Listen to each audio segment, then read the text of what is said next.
Et si ce que tu as toujours considéré comme ton plus grand handicap était en réalité le plus beau cadeau que ton âme a choisi de porter? Et si ton hypersensibilité n'était pas une erreur de fabrication, mais un langage que ton âme utilise pour communiquer avec toi? Bienvenue à toi sur Lumière Divine, le podcast dédié aux thérapeutes énergétiques, aux médiums et à toutes les personnes qui ressentent l'appel profond de leur âme à accompagner les autres. Alors moi c'est Céline, je suis médium, passeuse d'âme et numérologue et ma mission c'est d'accompagner les thérapeutes à mieux comprendre leurs capacités intuitives, à lever leur blocage énergétique et à développer pleinement leur potentiel de guérison.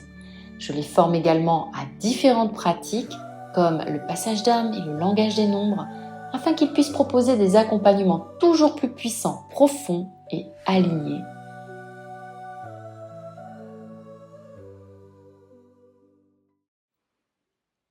Alors aujourd'hui, j'aimerais te parler d'un sujet qui touche presque tous les thérapeutes, énergéticiens, médiums ou personnes en éveil. L'hypersensibilité. Pas celle dont parlent les magazines, pas celle qui consiste simplement à pleurer devant un film, non. Mais cette hypersensibilité que peu de personnes comprennent. Celle qui te fait entrer dans une pièce et sentir immédiatement qu'il s'est passé quelque chose.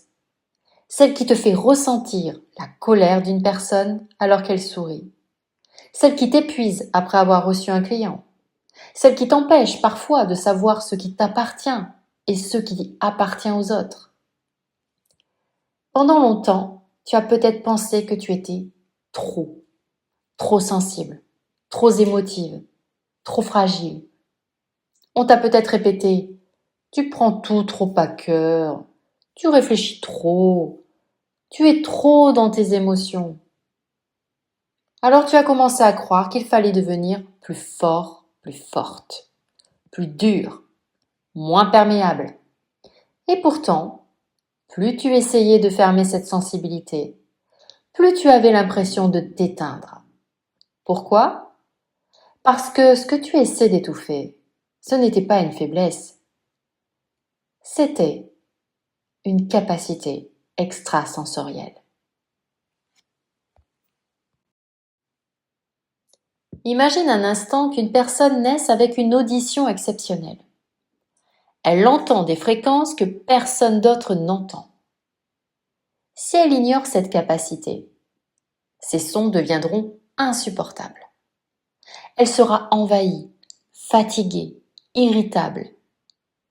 Mais si elle apprend à comprendre cette capacité, alors elle découvrira un univers invisible aux autres. L'hypersensibilité fonctionne exactement de la même manière. Elle est une perception, une capacité de lecture, une antenne. Mais une antenne mal réglée capte toutes les fréquences en même temps. Et c'est là que commence la souffrance. Je crois profondément que beaucoup de thérapeutes ne sont pas seulement hypersensibles. Ils sont hypersensibles parce que leur âme a choisi de devenir un instrument de perception. Ils sont venus ressentir, détecter, comprendre, traduire, accompagner. Mais aucun instrument ne fonctionne sans apprentissage. Tu n'offrirais pas un Stradivarius à quelqu'un qui n'a jamais joué de violon. Pourtant, combien de thérapeutes ouvrent leur perception énergétique sans avoir appris à les maîtriser? Alors ils absorbent, ils portent, ils sauvent, ils fusionnent, puis ils s'épuisent. Et ils pensent que le problème vient de leur hypersensibilité. Alors que le problème vient souvent du manque de maîtrise énergétique. Je vais peut-être te surprendre, mais je ne cherche jamais à rendre une personne moins sensible. Jamais. Je cherche à la rendre plus consciente. Parce que plus tu développes ta conscience, plus tu absorbes, plus tu distingues ce qui est à toi, ce qui appartient à ton client, ce qui appartient au lieu, à la mémoire, à la famille, au collectif même parfois. L'évolution spirituelle ne consiste pas à ressentir davantage. Elle consiste à ressentir avec discernement. Et là, c'est toute la différence.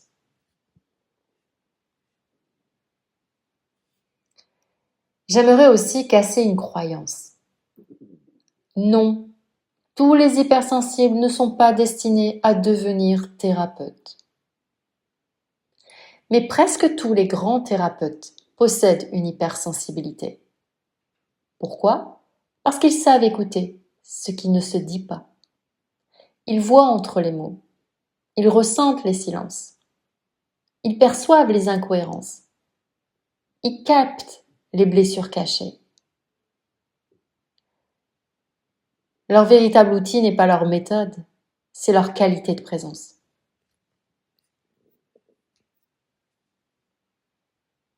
Mais voilà, cette hypersensibilité possède également une ombre. Et cette ombre, eh bien, je la rencontre souvent. Des thérapeutes qui portent leurs clients pendant plusieurs jours, qui pensent sans cesse à leurs clients, qui culpabilisent lorsqu'ils ne parviennent pas à les aider, qui ressentent leur douleur physique, qui finissent par croire que souffrir avec leurs clients est une preuve d'amour. Non. La compassion n'est pas la fusion. Je répète, la compassion n'est pas la fusion. Tu peux aimer profondément une personne sans porter son sac à dos énergétique. Tu peux accompagner sans absorber. Tu peux ouvrir ton cœur sans laisser tes frontières disparaître. Et je dirais même que c'est indispensable. Alors avec les années, moi j'ai compris une chose. L'hypersensibilité est comme une porte. Au début, tu subis tout ce qui entre.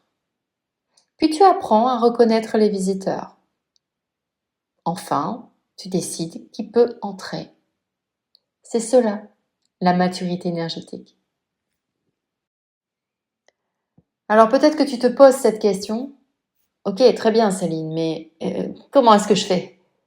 Parce que je ressens tout, je me fatigue, j'absorbe les émotions de mes clients. Comment franchir ce cap ? Comment passer de l'hypersensibilité subie à la maturité énergétique ? Moi, je crois qu'il existe plusieurs étapes. Et je peux te dire une chose, aucune ne consiste à devenir moins sensible. Au contraire, il s'agit de devenir plus conscient, consciente. La première clé, c'est d'arrêter de vouloir te protéger contre tout. Alors, je sais que cela peut surprendre. Dans le milieu énergétique, on parle énormément de protection, de bulles de lumière, de miroirs, de boucliers, de cristaux, de rituels. Et je ne dis pas que tout cela est inutile, hein. Mais lorsque tu ressens le besoin de te protéger en permanence, pose-toi cette question. Qu'est-ce qui en moi pense être en danger ? Car une personne qui est profondément ancrée dans sa présence n'a pas besoin de lutter contre toutes les énergies. Elle apprend surtout à ne plus entrer en résonance avec ce qui ne lui appartient pas. Je dirais que la véritable protection n'est pas un mur, c'est un état de conscience. Longtemps, je me suis protégée par peur de ressentir, notamment quand j'allais par exemple faire mes courses dans mon hypermarché préféré, un monde fou, même je ne te cache pas que j'avais même pas envie d'y aller. Parce que je me disais, waouh, si j'y vais là, je vais me prendre une rafale d'énergie, je vais être capoute.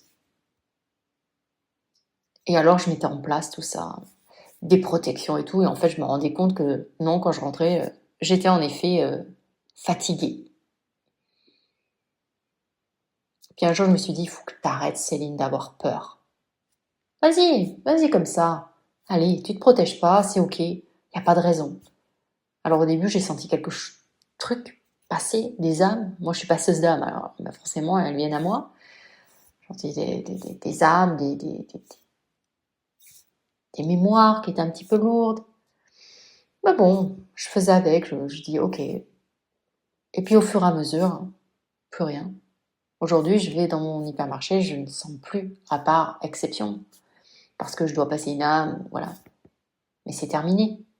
Je ne ressens plus, comme je le devrais. Parce que ce n'est pas le lieu pour que je ressente. Je ne vais pas au supermarché pour dire « Je suis là, allez-y, j'ouvre la porte, vous pouvez y aller, envoyez-moi la charge. » Non. Ok? Donc attention à ça. Deuxième clé, apprendre à observer avant de ressentir. Parce que beaucoup d'entre vous, vous ressentez immédiatement. Et vous oubliez d'observer. Et notamment quand il y a un client qui vient à toi, alors que ça soit dans une pièce parce que c'est dans ton cabinet ou en visio, eh bien qu'est-ce que tu fais? Tu vas avoir tendance à ouvrir toutes tes perceptions. Donc qu'est-ce que tu fais? Tu absorbes, tu fusionnes, tu deviens une éponge. Moi, je t'invite à faire exactement l'inverse. C'est-à-dire, tu observes, tu respires, tu regardes, puis seulement ensuite, tu t'autorises à ressentir. Et tu verras que cette simple inversion change profondément la qualité de tes accompagnements. Et ça sera beaucoup plus léger pour toi. Troisième clé, distinguer information et émotion. Et là, je dirais que c'est probablement l'un des plus grands apprentissages. Une émotion n'est pas toujours destinée à être vécue. Parfois, elle est simplement destinée à être lue. C'est, je dirais, exactement comme un thermomètre. Le thermomètre, lui, il mesure la température. Il ne fait pas de la fièvre. Donc toi aussi, tu peux percevoir une tristesse sans devenir triste. Tu peux sentir une colère sans te mettre en colère. Tu peux reconnaître une peur sans qu'elle devienne la tienne. Le thérapeute mature cesse d'incarner les émotions qu'il perçoit. Il apprend à les décoder. Quatrième clé, sortir du fameux syndrome du sauveur. Et ça, c'est une mémoire que je rencontre souvent et je l'ai aussi vécu personnellement, ce syndrome. Parce que lorsque ton identité profonde devient « je dois aider, je dois sauver, je dois réparer », alors tu commences à porter les personnes. Et lorsque tu portes quelqu'un, eh bien tu l'empêches parfois inconsciemment de développer sa propre force. Attention, ton rôle, ce n'est pas de marcher à sa place. Ton rôle est d'éclairer son chemin. Et là, il y a une énorme, même une immense différence. Ok? Cinquième clé, je dirais, c'est développer ton discernement énergétique. Toutes les informations que tu captes ne demandent pas une intervention. C'est une erreur fréquente. Tu ressens quelque chose, alors tu crois immédiatement que tu dois agir. Mais parfois, la meilleure posture est simplement d'observer, de laisser l'information se déposer, de vérifier, de croiser avec ce que la personne exprime peut-être. Tu sais, tu es dans un lieu, hop, de suite, tu ressens un truc là, ça t'envahit. Oh là là, qu'est-ce qu'il faut que je fasse? Non, peut-être rien. Tu observes. Il n'y a peut-être rien à faire. C'est le lieu, c'est la mémoire qui est là. Voilà, c'est tout. Et tu verras, ça soulage. Ça libère. La maturité énergétique, c'est aussi accepter de ne pas tout interpréter. Et enfin, sixième et dernière clé, c'est revenir dans ton corps. Plus tes perceptions s'ouvrent, plus ton corps devient ton point d'ancrage. Et le paradoxe, il est là. Tu cherches souvent à monter très haut, alors que ta sensibilité dépend de ta capacité à descendre profondément dans ton corps. Par exemple, respirer, marcher, faire du yoga, renforcer ton corps, sentir tes appuis, habiter pleinement ta matière. Le corps n'est pas un frein à la spiritualité. Il est ton plus fidèle allié.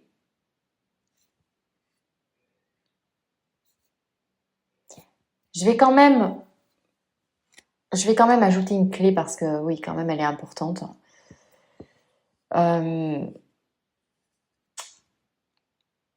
Avec les années, j'ai compris que la véritable évolution spirituelle ne consiste pas à avoir davantage de perception.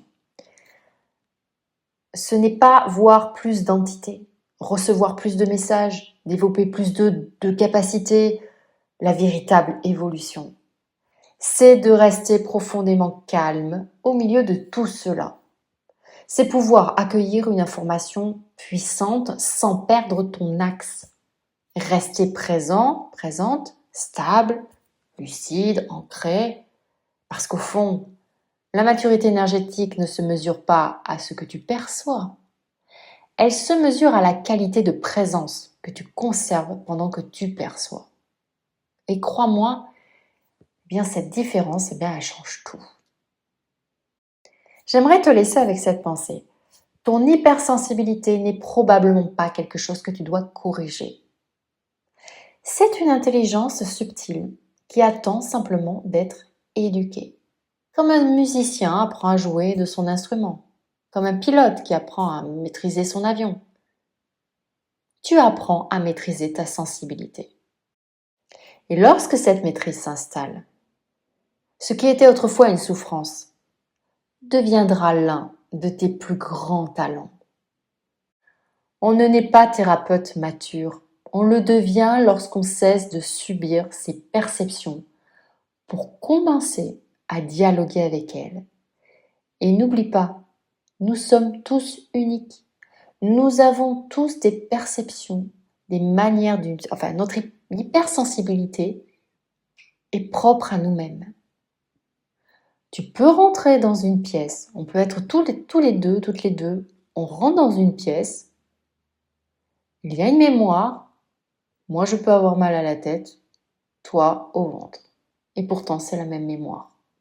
On a tous un encodage particulier. Ton corps a son propre encodage au niveau de ton hypersensibilité et ça c'est très important. Alors si aujourd'hui tu te reconnais dans ces mots, j'aimerais que tu changes une seule phrase dans ton vocabulaire. Ne dis plus « je suis trop sensible ». Dis plutôt « je suis en train d'apprendre à maîtriser une perception que peu de personnes possèdent ». Tu sens la différence dans la première phrase, tu te condamnes. Et dans la seconde, tu évolues. Et peut-être qu'au fond, ton hypersensibilité n'est pas là pour que tu souffres davantage. Elle est là pour t'apprendre une autre manière de voir le monde. Une manière plus subtile, profonde, plus consciente. Parce que derrière chaque émotion, chaque vibration, chaque intuition, il existe une information. Et apprendre à écouter ces informations, sans t'y perdre bien sûr, c'est peut-être l'un des plus beaux chemins d'évolution spirituelle. Alors aujourd'hui, je vais te laisser avec cette question. Et si ton hypersensibilité n'était pas la blessure de ton incarnation, mais la clé que ton âme a choisie pour accomplir sa mission? Prends quelques instants pour y réfléchir. Parce que parfois, ce que nous cherchons à réparer est précisément ce qui nous ouvre les portes de notre véritable chemin. Merci d'avoir partagé ce moment avec moi. Donc si cet épisode a résonné en toi, n'hésite pas à mettre un petit pouce, à le partager peut-être à un autre thérapeute qui a peut-être besoin d'entendre ces mots aujourd'hui. Et surtout, n'oublie jamais, les plus belles réponses ne font pas de bruit, elles murmurent. À très bientôt dans un nouvel épisode de podcast de Lumière Divine. Ciao.